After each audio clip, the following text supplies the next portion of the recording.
Good afternoon, everyone. Now, those of you who sat through Sir Tim's interview earlier, this is going to be different. We're not talking about retirement. We're not talking about succession planning. We're talking about really cool stuff, which is how do you make aviation net zero, which in itself is an oxymoron. So let me please allow me to invite my panelists for today. First up is Brian Moran from Boeing. We then have Yvonne Moynihan from Wizz Air. And if any one of you have come in through WTM, you must have seen the huge Wizz Air banners outside. I was surprised how far you can fly on Wizz Air from UAE. I had no idea. And last but not least, we have Dave Rouse, the CEO of Carbon Click. Please, Dave.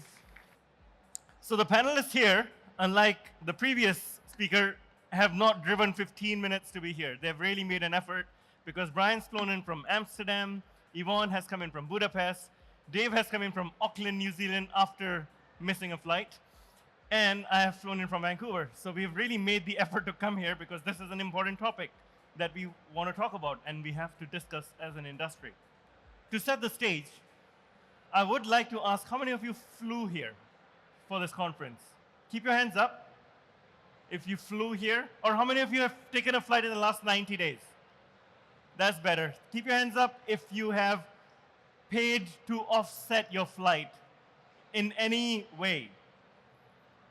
Maybe 4, 5%? 10% of us? Okay. You did not offset your flight from New Zealand? Yeah, of course. So therein lies the key thing. People love to fly. We have seen the resurgence in travel and flying in the last 2 years. Yet, it is not easy to fly if you don't want to leave a large footprint, carbon footprint and beyond. But yet, there are efforts being done in the industry today, multiple ways, multiple pathways to get to net zero. And the three people here are some of the best in the industry I have spoken with on the topic. So let's dive right into it. Brian, maybe we can start with you on how is Boeing, helping overall the industry get to net zero? Yeah, first of all, thanks for the panel and the invitation. Phenomenal venue. How is Boeing helping decarbonize aviation? Look, we've been on this journey for quite some time, and we really see 4 strategies to decarbonize. It starts and ends really with fleet renewal. Every generation of airplanes that we deliver is 50 and 25% more efficient. You heard Sir Tim Clark talk about the 777X, which we can't wait to get to Emirates, Etihad flying on the Dreamliner. So that's probably the biggest contribution we can make. Closely followed by operational efficiency. We waste a lot of fuel and time circling around airports and antiquated infrastructure. So using the digital capabilities inherent in the airplanes to fly more efficient is second. Third, and probably most important in the midterm, is sustainable aviation fuels. We heard a lot of talk about this already on the call prior, but Boeing has been in SAF since the beginning, from the very first flights in 2008 to flying on 100% SAF in 2018, to buying it, testing it, and developing it. And then lastly, and very importantly for a technology company like us, it's about investing in tomorrow's airplanes, having the EcoDemonstrator platform that has tested 230 different technologies over 10 years, and making sure that we're ready for the next airplane when it's time. We will get into a few of these concepts you spoke about, from SAF to EcoDemonstrator. Yvonne, how about yourself? You are part of a fast-growing, low-cost airline that not just is in Europe, but it has a huge UAE base as well. There's a banner outside where you can see where all Wizz Air flies to from the UAE. How are you tackling sustainability? Good afternoon, everybody. And I think you'll have to bring it really close and speak loud because they are competing with you on the music bit. Sure, yes, that's better, much better. So, well, similar to what Brian has been stating, we also have a 3-pronged strategy really, which is tackling the short term, the midterm, and the long term. So we have been quite successful in our sustainability strategy because we have really embedded it as part of our business strategy, and it's part of all the business operations and processes within the company. And as a result of that, as you pointed out, Shashank, we are the fastest growing airline in Europe.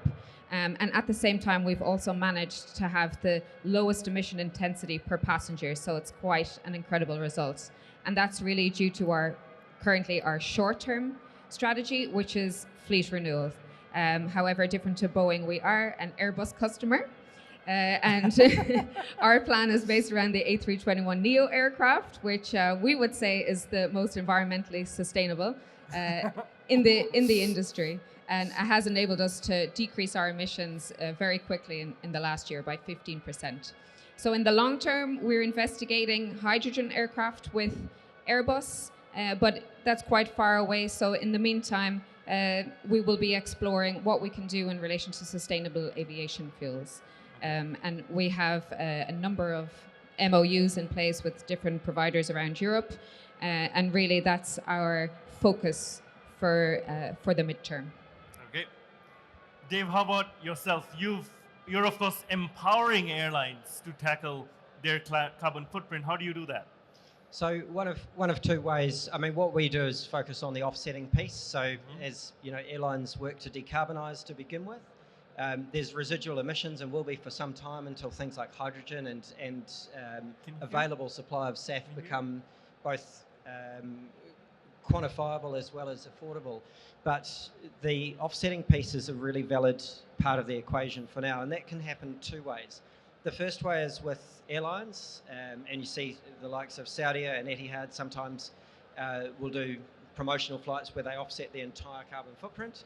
And then You're helping Saudia and Etihad offset entire carbon footprints for flights? Yes, certain flights? Certain flights. So when you have events like COP28 and so on, where they have flights going in and out, from a marketing and PR perspective, they might want to offset the entire emissions of those flights internally. So we help with the sourcing and supply of really high quality carbon offsets. Of course, some of those flights will be SAF as well, and both are really valid options depending on availability. The next thing that we do is engaging consumers to offset what the airline hasn't yet been able to reduce or what the airline hasn't yet been able to offset. So airlines like Air Tahiti Nui, they match dollar for dollar with the consumer.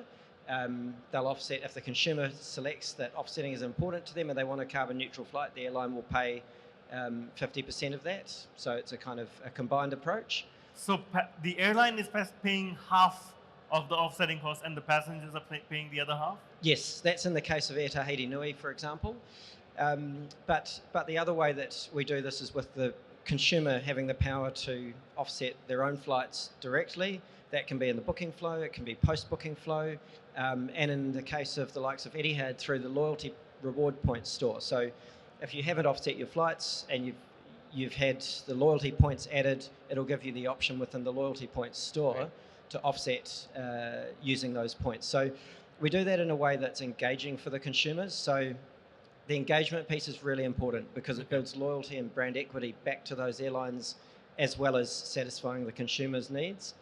The important thing there is the track and trace element. So if you've paid to offset your flight, you want to know that the airline hasn't taxed that offset. You want to know that it's gone to a genuine project that you resonate with.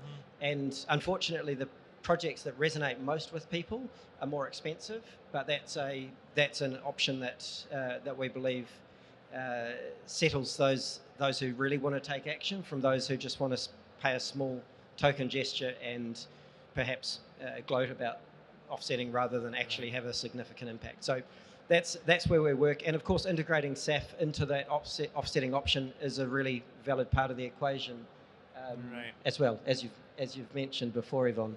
So this is very interesting. We started off with what is being done today and what is being done in the short term from a different perspective. Brian, you mentioned the EcoDemonstrator. Now that is close to home because Etihad in the UAE has been operating the Greenliner, right? And I believe that's part of the Boeing EcoDemonstrator project. What is it and how has that actually helped the industry? Yeah, so about 10 years ago, we decided to take either one of our airplanes or one of the airplanes from our customers that they make available and really test tomorrow's technologies today, bring them forward. So the most recognized one was in 2012. We took a 737 with American Airlines and we test flew the winglets that are now on every airplane. But that was a novel aerodynamic improvement back then that gained us 2 or 3% in fuel burn. And since then, in the case with Etihad, we tested a more quiet landing gear, different technologies, digital technologies for airspace improvement. We had a big announcement last week. We are expanding the EcoDemonstrator franchise by having what we're calling the EcoDemonstrator Explorer. These are sort of one-off tests. We're going to take one of our 787-10s, fly it around Asia on, again, operational efficiency improvements, and then publish the results from there. So we're trying to accelerate these technologies and bring them forward. As I said earlier, 230 technologies, about a third of those make it onto the future airplanes. And the others are interesting to have tested, and whether it's not quite durable or the business case doesn't close, we'll put those aside. So this Explore program, will that be tied to an airline, or will Boeing independently do it? Both. We're starting with one of our own. We have a 787-10 that we're making available, and then it's up to an airline to come saying, hey, I always wanted to test this, but I can't really make an airplane available for a full year. Right. And so we're trying to just accelerate and test more, because we have a long list of things we want to go do. On the current one, the 777-200 that we're flying, the EcoDemonstrator, we're testing 100% SAF fuel gauge, so making sure that the fuel system is compatible with 100% SAF blend, because we made a commitment that by 2030, all of our airplanes will be 100% SAF compatible. So we're hard at work at that. Okay, that's very interesting. Again, we're going to dig into that a bit further. Yvonne, when we had spoken on the podcast, you had talked about the difference in terms of the strategy for Wizz Air when it comes to business class passengers versus, or rather, non-business class passengers and just economy class passengers. Shall we show the video to set the stage, and then you can talk about it? Please, go ahead. If we can have the video, please. Thank you. And make it really loud, so it's louder than that. Legacy Airlines and all business class passengers from the people of Wizz. We think you're doing great. Harm to our planet. Now don't get us wrong. We like flying too. That's what we make our living from. That's why we encourage other means of public transport. We are part of the sharing economy. You take your big car. Oops, did we lose sound? Is because we know that it's perfect for flights under 5 hours. You pick old-fashioned legacy airlines because you think it matters. We use our money to get as much experience as we can get. You spend it on business class flying heavy. Are all those empty seats worth the damage they cause? The carbon footprint of a business class passenger is twice as big as a Wizz passenger's. The age of old school travel is over, just like business class. But the future is ours. This message was brought to you by Wizz Air. We need to talk. All right, Yvonne, we need to talk. Please talk about this. Sure. I mean, that's quite a saucy statement, but really our focus is that we're an ultra low cost carrier, and by design that makes an airline, one of the most sustainable because of the business model. I mean, there are various just different aspects to that. So unlike legacy airlines or traditional network airlines, we carry point to point. So that means that we're going to a destination directly, whereas with the hub and spoke model with traditional carriers, normally it can take 2 stops to get to the same destination. Then in terms of the business class seats, so as I mentioned at the start, we have the A321neo aircraft. So on that we have 239 seats, which is most seats and density capacity of any single aisle aircraft in the same range. And on top of that, none of the seats are business class. So for example, I just flew here from Budapest, which is a 6-hour flight, and it's a full economy cabin class. And as a result of that, as well as the 20% fuel consumption reduction with the A321neos, our business model, really the ultra low cost model, is the most sustainable in the market. So let's dig into this a little, right? It's high density seating.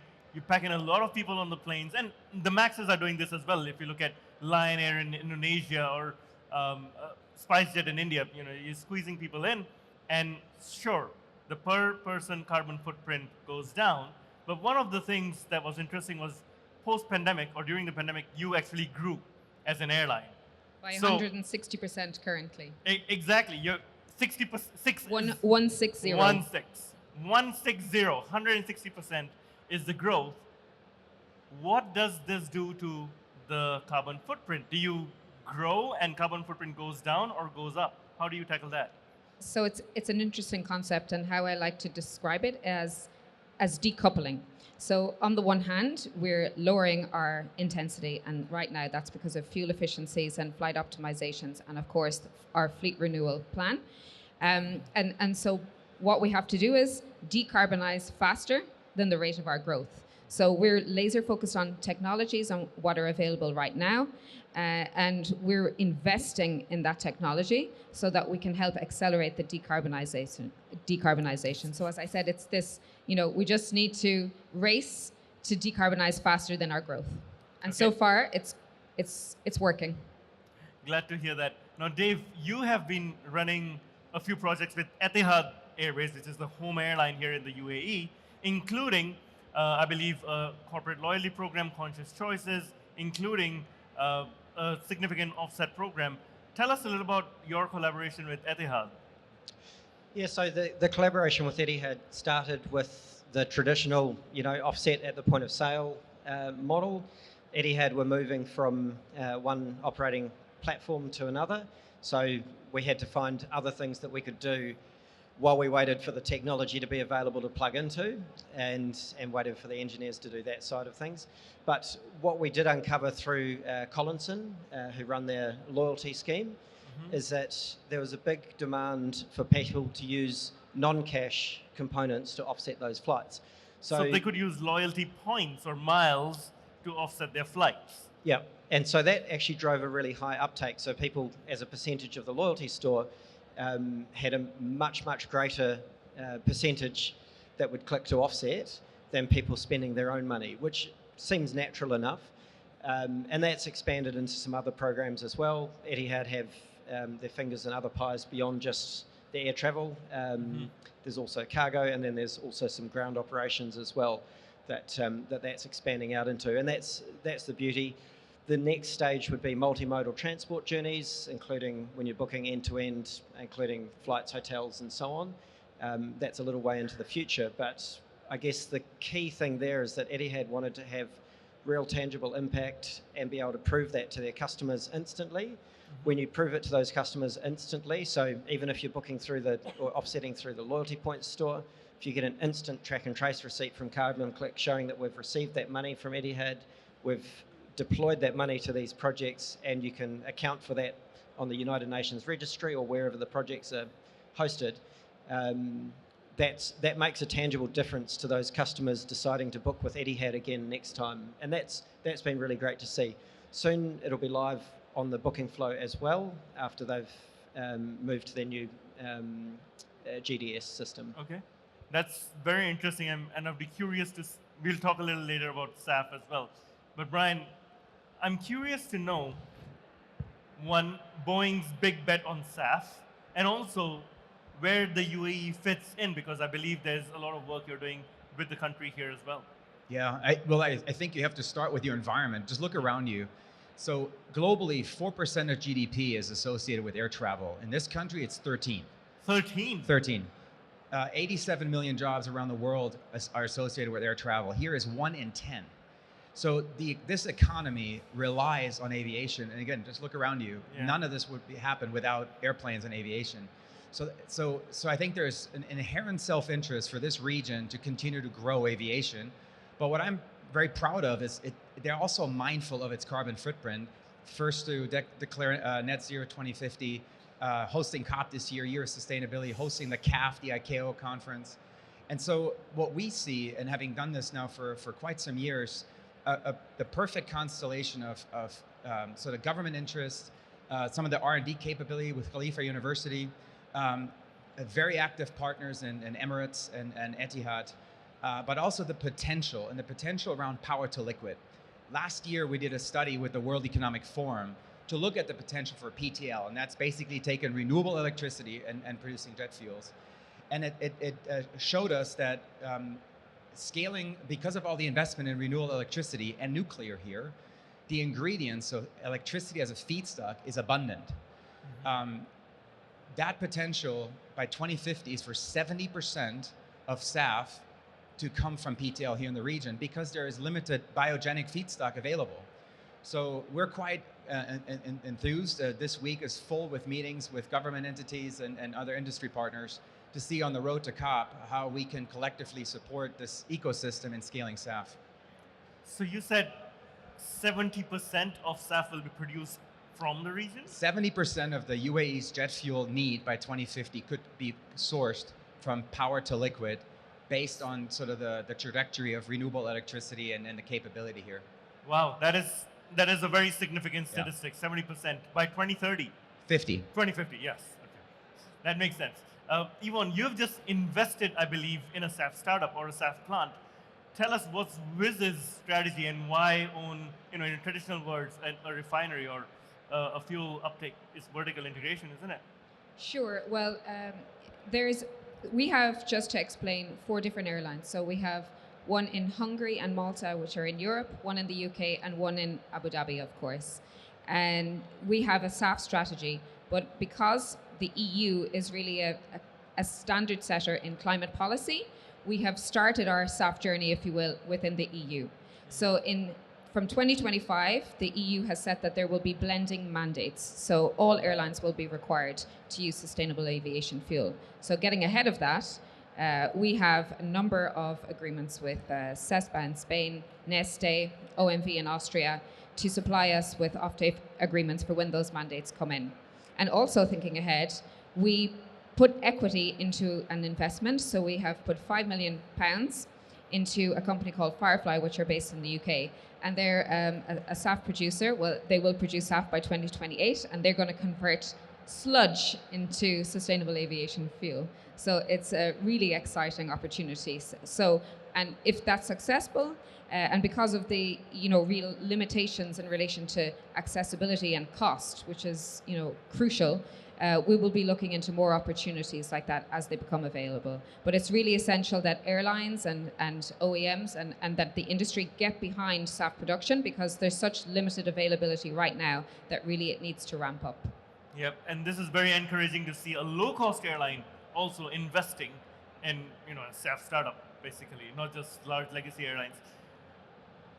On the offsetting bit, I know there are ways I can choose the traditional offsets versus SAF as well. Have you seen a lot of uptake for that, and how are you powering SAF and traditional offsets?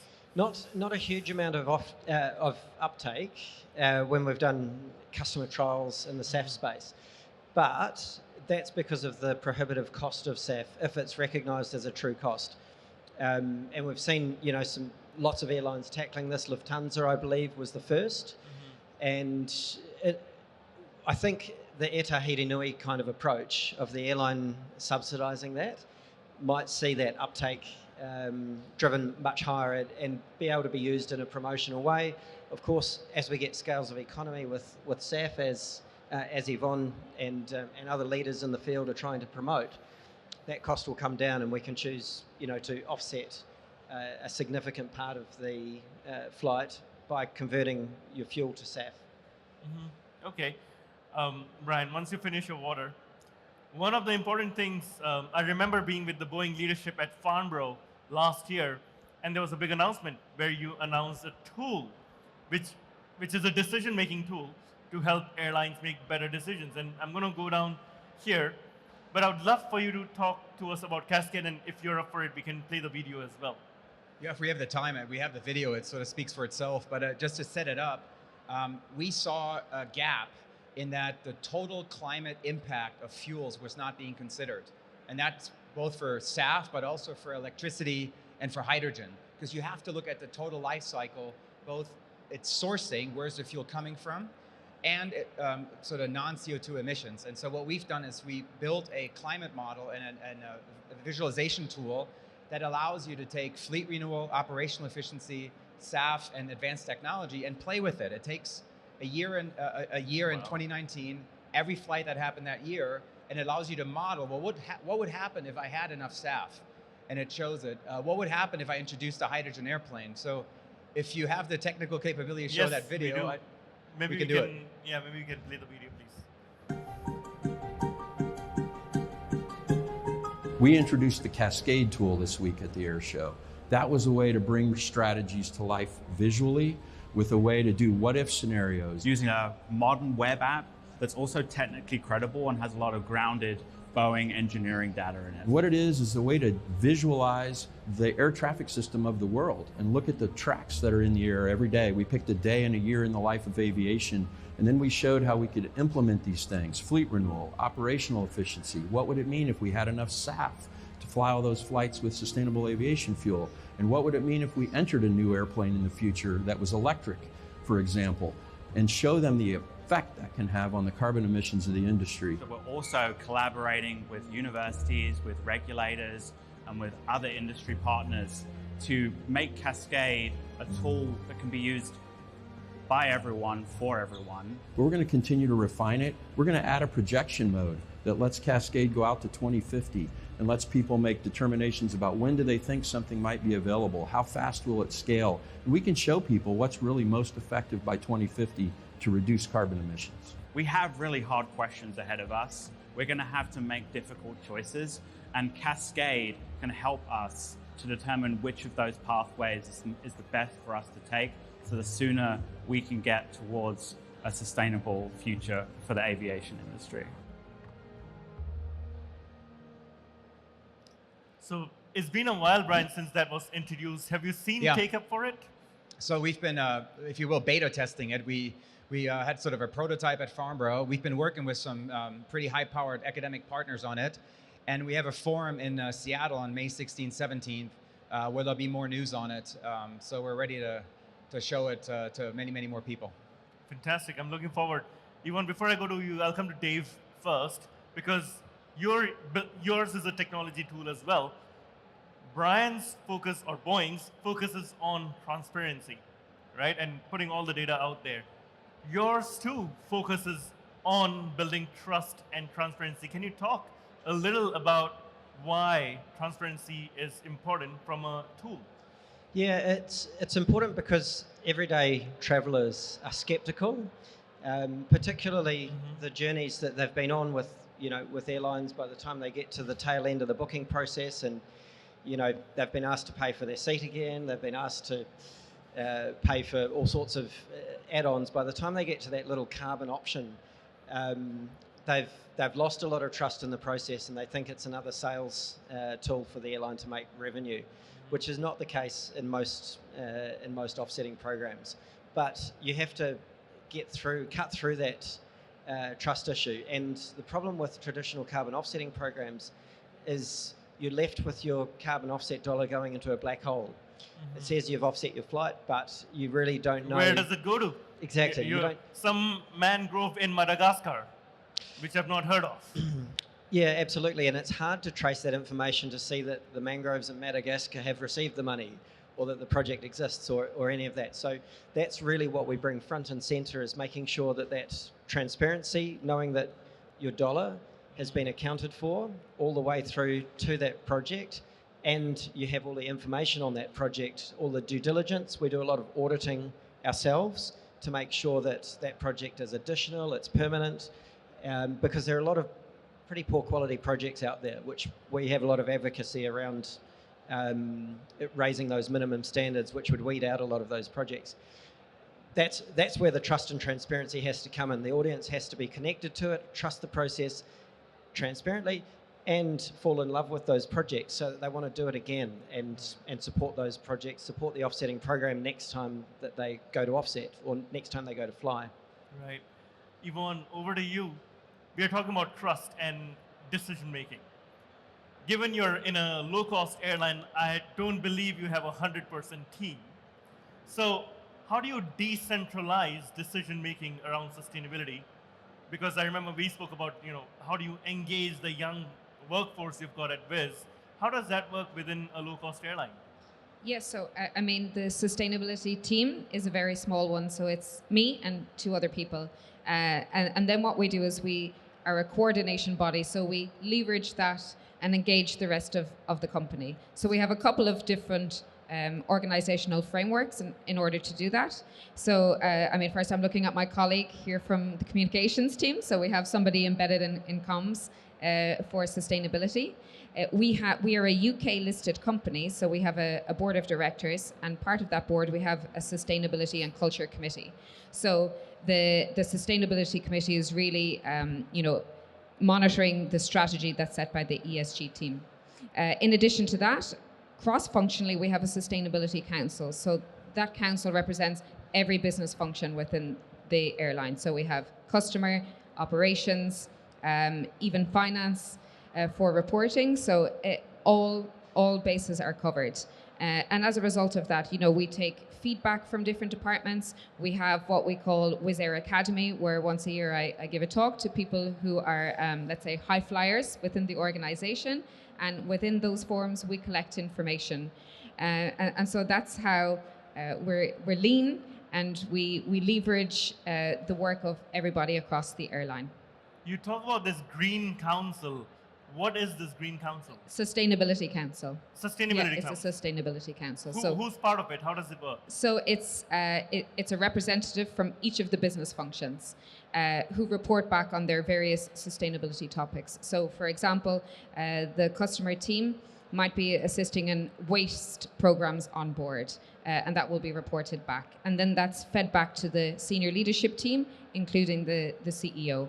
And of course, the Sustainability Council and its work is also updated within the Sustainability and Culture Committee that's part of the Board of Directors. Wow, that is some significant engagement across the organization.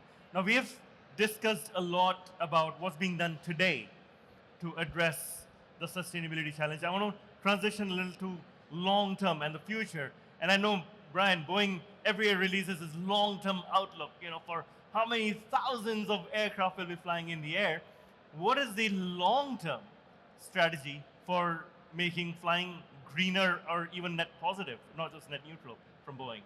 Well, it has a lot to do with technology, and we're investing quite heavily in de-risking future airplanes, and it's about capability at this point. Our CEO has been very public. We're not going to launch a new airplane until we see a 20 to 30% improvement at a minimum. Excitingly, just in January, we won a competition with NASA to build a demonstrator called a transonic truss brace wing. Fancy word for saying sort of high aspect ratio wing, lots of rooms for bigger engines or open fan engines. And so we're going to build a flying demonstrator. We've already put $100 million against that. NASA's putting $450 million against it. They're going to leverage $750 million from industry. So this is going to be a $1 billion program to, again, de-risk future technologies. That's just one example. The other thing that I often get is like, well, why don't you build the next airplane? What's not well understood is that we have so many developments in the pipeline. Sir Tim Clark talked about the 777X. That's going to have eye-watering economics, and that's just about a year, as he said, year and a half away from hitting the ramp. And then it has thousands of airplanes to replace. If you look at the A320neo or the 737 MAX, the penetration of those new airplanes is 15-20%. So we have a long way to go to replace all these old airplanes with these more modern, efficient airplanes. And again, as Sir Tim said, supply chain stability and delivering on our commitments to our customers has to be number one right now. So I think we can have it both ways. Invest in tomorrow's technology and de-risk the future, but also deliver on today's very fuel-efficient airplanes. Right. One of the things, of course, so you can see the plug for the podcast. I've had Yvonne there. I've had Boeing, Brian's colleague Sheila on it. I've had Dave on the podcast as well. One of the themes has been development of completely non-traditional aircraft, and that's not a big bet Boeing is making yet, because we've seen Airbus doing this big hydrogen aircraft development. You're still talking about fuel efficiency and getting it down, complemented with SAF. Is Boeing not looking at 100% hydrogen or 100% electric aircraft? So our strategy is called SAF and. SAF and electric, and SAF and hydrogen. We've flown 6 prototypes on hydrogen since 2008. We've built a 16,000-gallon cryogenic linerless composite tank that holds as much cryogenic fuel to power a regional jet. So we're de-risking the capabilities you need, but the more we look at this challenge, the harder it seems to get to us. We have this little rocket called the Artemis that just flew around the moon.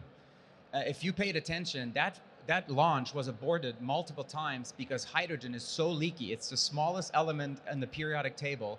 Handling hydrogen is hard. Yeah. And these airlines, especially the likes of Wizz, demand a 20-minute turn time. Yeah. They live on turning these airplanes and having them in the air. That's when they make money. So the infrastructure challenges around hydrogen are steep. And then, oh, by the way, 95% of today's hydrogen is not green. So back to Cascade, you plug a hydrogen airplane into Cascade today, the bar goes right, not left. It gets worse, not better. Interesting. And so these things are informing our product strategy. We're always going to invest in tomorrow's technology. Bill Boeing in the 1930s once said that if there's, let no improvement in flying and flying equipment ever pass us by. So he admonished us 90 years ago that if there's going to be a breakthrough in aviation, it better be from Boeing. We brought the 707, introduced the jet age. We went to the moon on Apollo, and the 787 was the first composite airplane. So we're pushing the envelope where it makes sense, but we're also going to be mindful and not merchandise a solution that we don't feel is viable in the next couple of years. Fair enough, and thanks for clarifying. Yvonne, you mentioned about your future aircraft development, and I believe you are actually collaborating with Airbus on this hydrogen concept plane. Can you tell us a little about that as Sure. well? So we have a memorandum of understanding with Airbus, and we're engaged in what's called the Zero E project. So the idea is, at this stage, it's just exploratory. So we are talking with Airbus and really ecosystem mapping and trying to see, how many aircraft or how many seats we could get on board. Obviously we want to get our ultra low cost carrier model optimized.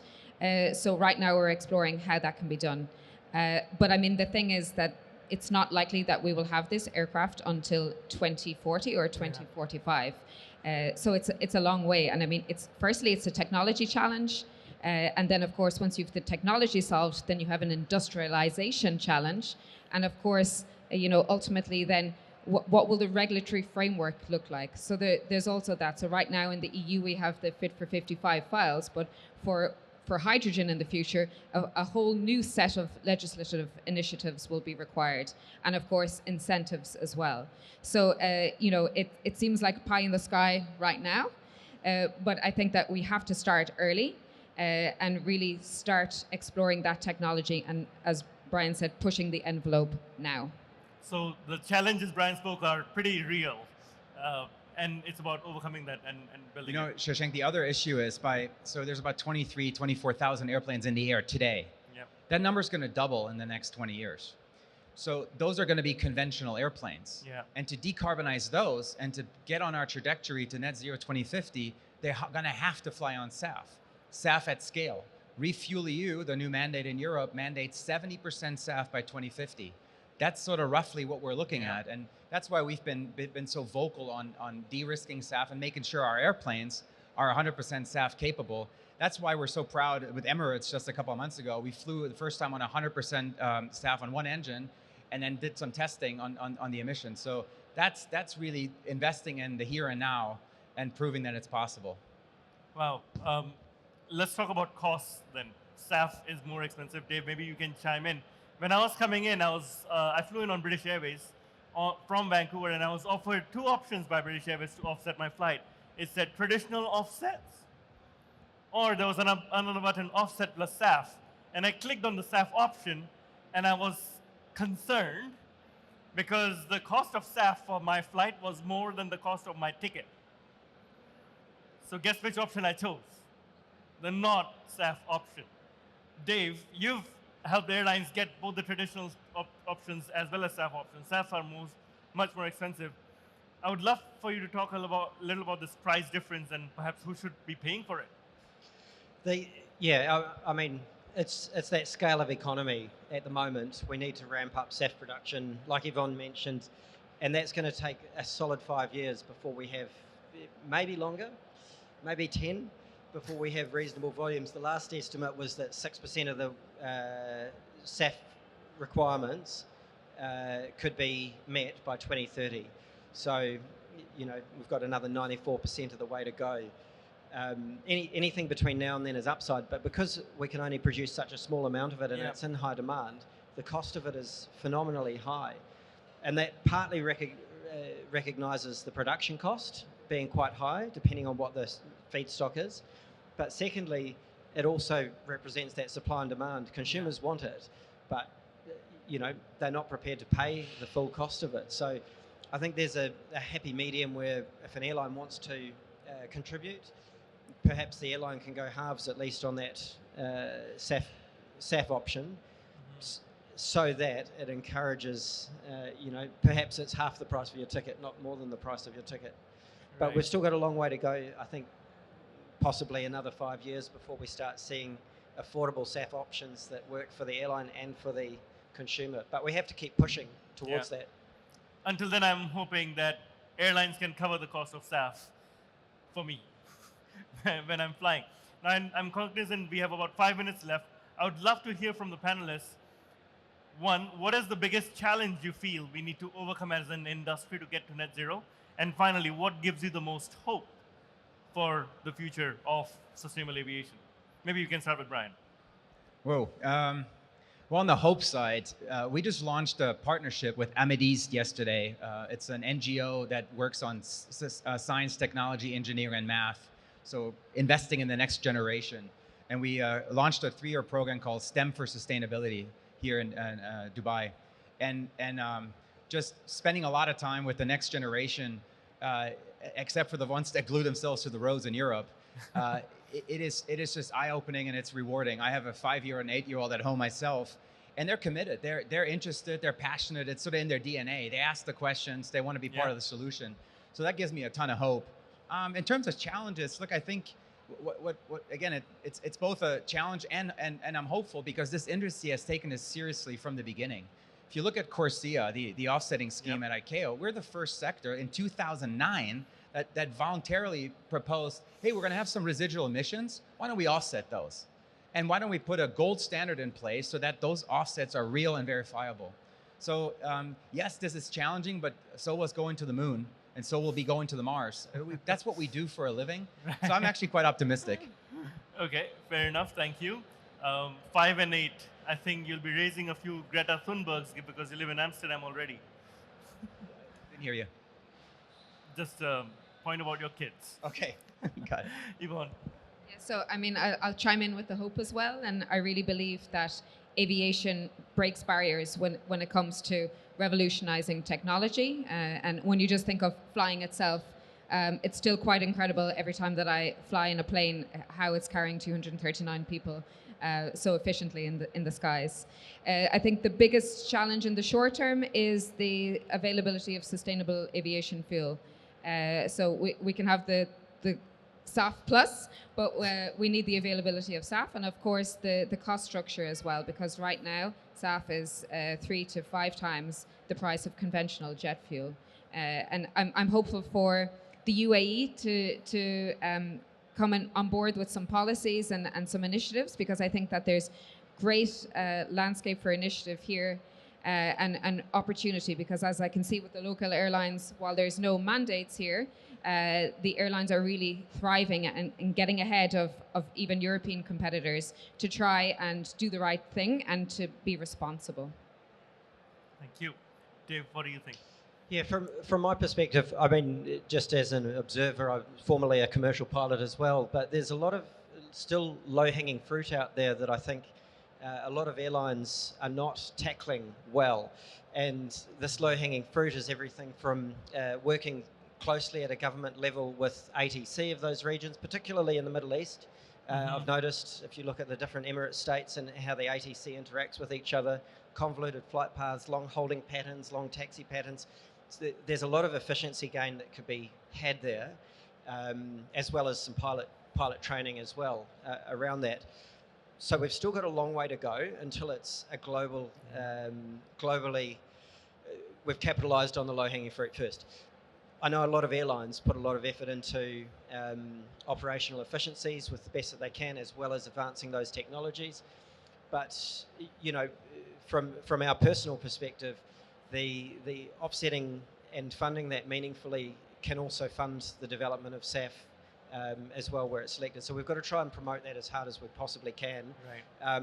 Also, where we generate those life cycle analysis of the feedstock, even from the clean energy perspective, solar is not necessarily green when you consider the footprint of building the solar We need to have a look at where we can utilise less of that energy as well. So from top down to bottom, there's a lot of opportunity to capitalise with existing technology that we have today still. So I think optimistically by 2030, I hope that we've priced all of that in. I hope that the Corsair schemes, for example, can encourage some of those, raising the bar on some of these standards. And I really hope that legislative and government bodies can bring or rein in the ATC shortfalls that we see. Fair enough. Let me summarize the session and what I've learned today. In the last year, so last year in April on Earth Day at SimpliFlying, we decided to do something about sustainability and really think big because this was important. And we launched this podcast, Sustainability in the Air. I have spoken with about 50 C-level folks dealing with sustainability from very different reasons, from Fiji, which is impacted by climate change, to Boeing, to Wiz, to Dave, and many others. And the one thing that gives me hope is that everyone is working towards a common goal. They may have different ways to get there. Some may be flying Maxes, some may be flying Neos, but they are all working towards the same path. Dave is focusing on radical transparency in providing offsets, hence building trust. Yvonne is involving so many young folks in decision making at her airline. Brian has a tool, Cascade, which allows airlines to play with different factors to figure out how exactly will this play out. The other interesting thing is Dirk, who's my co-author here, Dirk Wave, you can come and speak with him later. We are writing a book, Sustainability in the Air, which will be released at COP28 this year. And the biggest thing that gives me hope is that there's an entire generation of people like you sitting out here who are not in sustainable aviation right now, who in 10 years will likely be. None of us here were talking about sustainability 10 years ago. Maybe Brian was, but at least the rest of us, we were not doing these jobs that we are doing today. 10 years ago, these jobs did not exist. And I'm truly hopeful, through this book, we hope to inspire an entire generation to move from traditional travel and traditional aviation into making sustainable aviation a reality. Thank you once again, Brian, Yvonne, and Dave, and to all of you for joining. Thank you. And you can order it right away. I'll pass it to you during COP, signed. Thank you.